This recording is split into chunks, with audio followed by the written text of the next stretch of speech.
Jeremy has multiple. Appreciate the I wasn't doing nothing yet. I can go now? Hey, man, welcome, guys, to our hey, man, you put that up here before. No, I'm just joking. Welcome, guys, to our rookie minicamp tryout camp. We'll go out there today. We'll get a little bit of special teams. We'll get a little bit of jog through.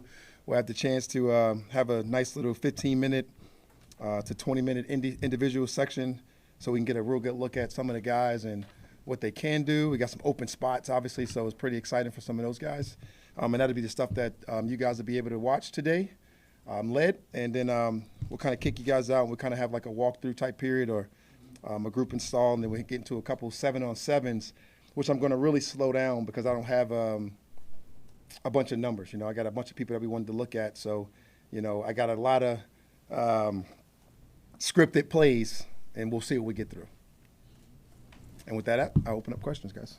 Yeah, Coach, as you all get started here for the rookie minicamp, what are you hope to get out of it, your goals and objectives through the whole period of the rookie minicamp? Well, my main objective is just to get them acclimated, the guys that we drafted and our undrafted free agent that we signed, to get them acclimated to what our team and kind of caught up a little bit, or just get into a rhythm and a flow of what we've been doing as far as phase 2 and some of those type of things. And then the next thing is to get the tryouts, some real legitimate ops, to have some movement, some things put on tape that we can look at and evaluate from a coaching and scouting standpoint in order to add people to our football team. I believe we're at 86, including our extra, and so that allows us to get 5 more spots, so to speak, in order to get ready to go to camp. And what's the plan for Michael Penix for the rookie minicamp? Say that again? What's the plan for your rookie quarterback Michael Penix? Really just like all the other rookies, you know, to get out and get acclimated. You know, our guys been doing, as you know, led a medium lift swap. Well, you don't know, but they've been doing a medium lift swap. And from the medium lift swap, from offense and defense and going and getting the lift to a small amount of run, to getting out in the grass, to doing some individual work, to a little bit of group install, nothing against each other other than the voluntary minicamp, which you're at. But just getting them acclimated and caught up to those type of things. Hey, Greg Beatles made an appearance today in the press conference. The president is here, guys. No problem. Hey, just to follow up on Penix, so much anticipation about him, excitement. The spotlight's going to be there. What do you tell him in terms of, you know, how to handle everything from day one? Jared, I kind of told the rookies today that the best way of going about this is being your best self, being the best version of yourself. And I showed the Shaq video when his dad walked down the court, and when he was trying to be Dr. J, and he said his dad, you know, the general smacked him and said, man, be Shaq. And that's why he dunked. And I told these guys, just go out there and be yourself. Be the best version of yourself. Be the best version of who you are. That's why we got you. You know, obviously you fit our ethos. You won't be sitting in this building. You won't be sitting in this room and going out and really grabbing those guys and allowing them guys to be the best version of themselves. And it's really not just Penix. It's all of those guys. But in particular, obviously I know you want to know about Penix because he's our first-round pick. But just go be yourself. Just go be the best version of yourself and who you've been and what you've done to this point. And that's good enough for us. Just as a way of following up on that, when we were here for the draft, you talked about your starter, Kirk Cousins, being out there on the field. How did he come through that, and where is he in terms of his pace for when you get back for the veterans on the field? Now, Kirk is every day improving, so we are kind of right at the point where he's doing everything that we can do at this point at phase 2, right, which is nobody around him. There's no contact. He's all good with all those type of things, so he's been doing all those things. He's been throwing. He's been out there pretty much full go. We got him in a limited basis, you know, obviously because he's still in his rehab and his treatment and all those type of things. But he'll be doing a lot of the things when we get back because we still won't have a lot of people in the pocket. Most of the stuff is jogged through, as you guys know, in the offseason programs now. So he's full go on those type of things. We'll limit what he does as far as the amount, not necessarily what he's doing when it comes to what we're at and what we're able to do right now. It's not like training camp where I'm worried about people being around his feet, because the pace is so slow and such slower that we feel really good about where he's at right now.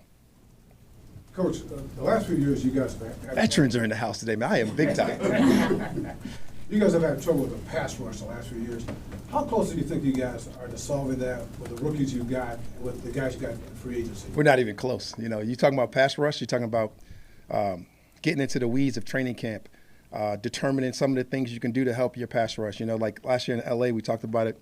We were at the detriment of who was going to be the pass rusher next to Aaron Donald, and then you find these rookies and these young guys come out of nowhere and, you get Kobe Turner end up with 10 sacks or 9, whatever it was, and Brian Young may have 8 or 9, and these guys are rise from their point of the draft picks. Hopefully we had that kind of success here, but you don't want to predict that this early in the game, particularly when you talk about upfront people in the offseason when we don't have on pads, we don't have some of those things. The only thing you could do right now is get them ready to throw the best training camp in order to give you a chance to have the pass rush you hope you can get from your draft people and your second-year players coming back in order to get those guys going. This thing started at 11:10. You walk in here late again, you're going to be fined so much money. Go sit down, man. Come on. Daylight savings. How you doing? Coach, I just want to follow up on that. You talked about how the guys up front, as far as evaluating and then tryout guys, obviously those guys are coming in as well. How do you evaluate those guys, being that they don't have pads on and being that they are trying to, get a good look? We have created some challenges for ourselves without the pads, right? We've created some challenges for ourselves in the offseason just in general, but everybody's working with the same deal. So it's about the movement, it's about the attention to detail, it's about the meeting room presence, it's about being able to take what you take from the meeting room to the classroom, from the walkthrough to what we do, and we do go a little bit faster, right? The attention to detail, some of those type of things, that's things you got to grade on in order to give guys ops to get to training camp, because that's when the biggest opportunities present themselves. You can sit down, man. You can go on through. We put that door like that so we can see who comes in late all the time. You actually can't sit down. You don't see him? You actually can't sit down. Wow. There's no way for you to go. Sorry, guys. You SRO this morning. My bad. How special is this mini camp where it's just rookies and the veterans are later? It's good to get them acclimated. I don't know if it's the term special is good. I don't want to mess up your story, but it's special. But it's really good to get the guys acclimated and kind of, because you can't catch them up to the guys because they've been working hard. They've been going at it. You really want to just give them a chance of what the rhythm and the routine is going to look like from a daily basis when you throw them in. And nowadays, we went back to the second time you can have rookie minicamp. So now they're going to get thrown in right when we start the next phase, which is phase 3, the OTA days. And you got to try to ease these guys into it as much as you can, because you know what happens, right? These guys been on banquet tours. They've been talking to you guys. They've been the biggest deals on the block for the last couple of weeks. And they've been having to walk around to different schools and different cities and everything and work out. And they've been having to eat and talk and do all these things. So they're not probably in football shape. So in order to give them the best chance to be in the best form of football shape, you got to ease them into it. You got to have the ramp-up period that we automatically have in training camp. We got to kind of develop that form right now. Raheem, is part of this kind of phase of the offseason having to do with these players, this is their first time really getting to focus on football exclusively. They don't have to worry about college classes or whatever. So do you see as part of your role to help them kind of develop some of those habits that they're going to have? 100%. 100%. Helping them develop their routine right now is part of our job as coaches, right? And then once the vets come in, it's their job to find a vet or a couple that they follow in order to find their own rhythm and routine. So that's going to be another one of my meetings coming up here about finding your routine, finding your rhythm. And the best thing you could do as a coach right now is kind of give them some of the best coaching points and the best strategical points you can hand them out in order for those guys to walk that path. And I think that's a really important part of anybody, wherever you go, right? That onboarding process that you have when you go to any job, I think that's really, really important. And we started the process now, and hopefully it's going well over there right now. They got a chance to get in our weight room. They've got a chance to be in their meeting rooms where they go, and hopefully they can take that thing to a next level. And some of them have it, like JD, for example. He has a pretty good routine, so he's probably one of those guys you got to slow down a little bit, right? So and it's going to be fun to get all those guys right. How valuable is just rookie minicamp for you, just starting to get to know the talent that you have here, being able to look at them, see them on the field? The exciting part for me is the fact that I can go out and watch the tryout guys in order to get them ready to act and put them on our team. And to see those guys, I'm going to almost ignore our draft picks. I feel like I've been watching them for months, right? And try to go watch these guys that are really trying to get involved. I'm finding you too. I'm going to watch those guys that really get them involved and getting put in our team and being a part of our process and being part of us. It's been like that's probably what I'm most excited about and most excited to see. I want to go see Bradley and I want to go see some of these guys and get a chance to watch those guys trying to try out and make this football team. Coach, you mentioned JD just a second ago. Where did that Captain America nickname come from? I mean, I think it started with him in college. I'm guessing. I'm not sure, but he had that Captain America type approach when you went to his evaluation and his studying of the guy and who he was and the people that I knew he talked to and You know, I've got more calls about Captain America than anybody in the draft, just based off the people that I know, Victor Greens and, you know, some of the linebackers that he trained with, and his coach immediately when we drafted him called Jimmy Lake and raved about him and who he was and what he was about in football. And he had that type of approach. You know, we immediately came down here and talked about special teams with him because of his mindset and he's an adult, so to speak. He is a ready-made veteran to come in here and help us win and earn those stripes that he's going to earn on special teams in order to put himself in position to play for us, right? We got, you know, 3 linebackers, inside linebackers that played for us last year that played significant minutes that we got a lot of high values on, but that doesn't mean that he won't get a chance to play that. That just means he's kind of been through a little bit of that curve of understanding exactly what it takes in order to get to those spots. Isn't it kind of like with the tryout, as far as tryout guys go, is it kind of why you're kind of more so focused on them? Because to be quite honest, that's the way how those guys are going to be able to make teams is through special teams. The movement, right? So you got a chance to really focus on the movement. And for me, also because it's a short amount of time, right? I'm going to have a tryout basically camp today, right? And then you narrow it down to the guys you want to keep, and you'll have basically the acclimation period tomorrow. So you guys are not missing nothing because I didn't let you in tomorrow, so you're not missing nothing, right? Unless you want to come sit in Jimmy Lake's meeting or Zach's meeting or something, but you ain't missing nothing. So have them in the meeting situation, and then we're going to get them a chance to get around, you know, what we really value, right, with Fernando and Lovey, and get those guys, you know, acclimated to our community, get those guys acclimated to what we want to do and their personal development, some of those things. So, you know, just today we'll have some movement stuff, some movement evaluations, pretty quick, pretty fast. Try not to take them out there, right? Because that's what usually happens in these camps is you go too fast, too hard right at the back, and you get people hurt. Don't want to do that. That would be a loss for me today. And I want to get those guys out there and get a chance to evaluate some movement, get them back in, and make some decisions with my guys. Have there been any guys that you kind of have to pull back, like rookies who are just so amped? Oh, yeah. Feel like they gotta. Oh, yeah. You got to pull someone back in meetings, you know. So you imagine what a jog through is going to look like when you start to walk through the plays when they're running full speed, and you're like, whoa, slow down. You know, we got some amazing stories. We were thinking about it. Every time this time of year comes up, you think about some of the old stories. And I remember we had our first jog through back in 2002, and John Gruden was the head coach of Tampa Bay, and I'm there with Mike Tomlin. And Mike still hear Mike Tomlin go, "Hey, man, look at Cat in the Hat," as he's running across the field full speed in his walkthrough. And ever since then, everybody in the rookie minicamp that's run really fast been called Cat in the Hat. And it's like you think about all those stories, and it's really funny and it's really entertaining for us as coaches because you know what's going to happen, and you just wait to see who's going to be the guy. Who's the Cat in the Hat? I don't know, but I got a good idea. I seen like a little meeting type of walk and talk, and I'm like, oh, he's moving a little fast. Hey, Ronnie, your experience over the years with a lot of different teams, a lot of different quarterbacks, like how did that inform you over the last few months as you guys prioritize that position? You know, I think Jeremy, the most important part about all of it is the importance of the position. And we all know what we can't do if we don't have one. And I think that's been the part that's formed me the best, right? 21, LA Rams, Matt Stafford, championship, right? Drop the mic. Let's get out of Dodge. 22, Matthew Stafford goes down. Whew, tough life. Matthew Stafford comes back, playoffs. Greg Beadle hires me to be the head coach of the Atlanta Falcons, right? That's the importance of the position, you know. Let's just be flat out honest. And it's like it's high value, high importance, and we can all you can win without it, but it's tough. It is hard, man. It's hard living. Yeah, Coach, you're talking about your tryout players. We just got the list.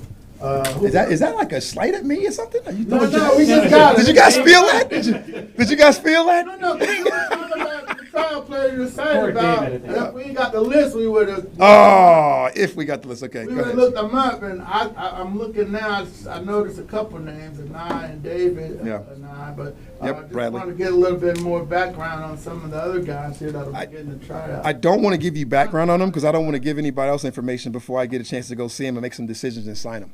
Right, so I'll talk to you about it after when we come off and we have 5 new guys in the addition. But I'm really excited about a lot of the guys. You know, there's a bunch of different guys here when you're talking about the people we got in working, right? And we gave you the list so you can look at them, get familiar with them. Some of them are players that we know of, and some of the people we don't know. But it's all people that our scouts and our guys did a lot of really hard work and going out to look for. And we were strategic, right? We didn't just bring in 70 bodies so we can hold a full-blown practice or anything like that. It was guys that we want to look at and get some evaluations of with their movement skills. Is it 5 spots? So if you would have came in here on time, no, we got 86 people on the roster. I'm just David. We got 80. Yeah, I'm telling David, it's always David's fault. If you look at any press conference, I mention his name at least once or twice. But we have 86 guys on the roster. We got our free player, obviously from our program that we have, our international program. And then we got about 5 more spots that we can fill in order to get to 90. And you guys know how that number, can move around. It's not the number, but the people, who they are exactly when you go into training camp moves around. And that'll be all based off of my conversation with Terry, Kyle Smith, my coaches, all our guys together. I mean, it's almost like a reality show in a way. I'm sure we're going to find a way to make it a reality show at some point, because that's what we do. But it certainly is. It's like it's like everything else we do. Like we were just talking about this the other day, and feel like we got the best in-house team in the world in order to do these reality shows, and we trust those guys. If we trusted you guys enough, we might let you in. Just kidding. There were 3 undrafted free agents from the cornerback position. Did you intentionally target that spot as soon as the draft ended? Everything we do has some good intentions about it. And as you guys, we talked about it earlier about the pass rusher. We talked about the need in the secondary and some of those type of things that we wanted to do. We addressed some of the inside pass rush in the draft. We were not able to address. We addressed some of the outside pass rush in the draft as well, and Trice. And then we did not address anything in the secondary. We had a lot of faith in some of the guys we had coming back, like the Phillips, the Mike Hughes, and some of those younger players. But anytime you can add that kind of depth around it because you have positions open, that was definitely intentional based off of what we did not draft. Long answer for yes. Coach, do you have like an ideal size that when you start looking at cornerbacks? But I know a lot of people have like, okay, the 5'9", 5'10" guy might stay away from versus the guy who's 5'11", 6 feet, because with all the size with the wide receivers coming into today's game. What's your mindset when you're looking at evaluating the cornerback? I got lucky to coach the 5'9" Rondé Barber, so that took that out the window. And I was also lucky to coach the 6'1" Aqib Talib, and so I remember when we drafted Aqib, I went, man, it kind of changed our profile a little bit. We used to be short space quickness. We were all, back in the day, we were short space quickness, Tampa 2, toughness, knifing people down in the flats. And then it went to like the Aqib Talib, skillful, toughness, length.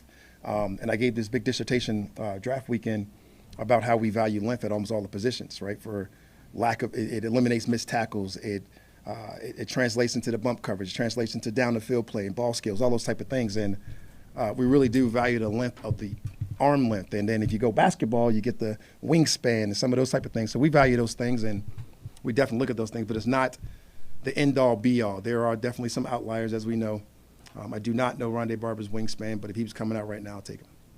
I believe this is the first time that we've had a chance to talk to you since extending Kyle Pitts' 5th-year option to him.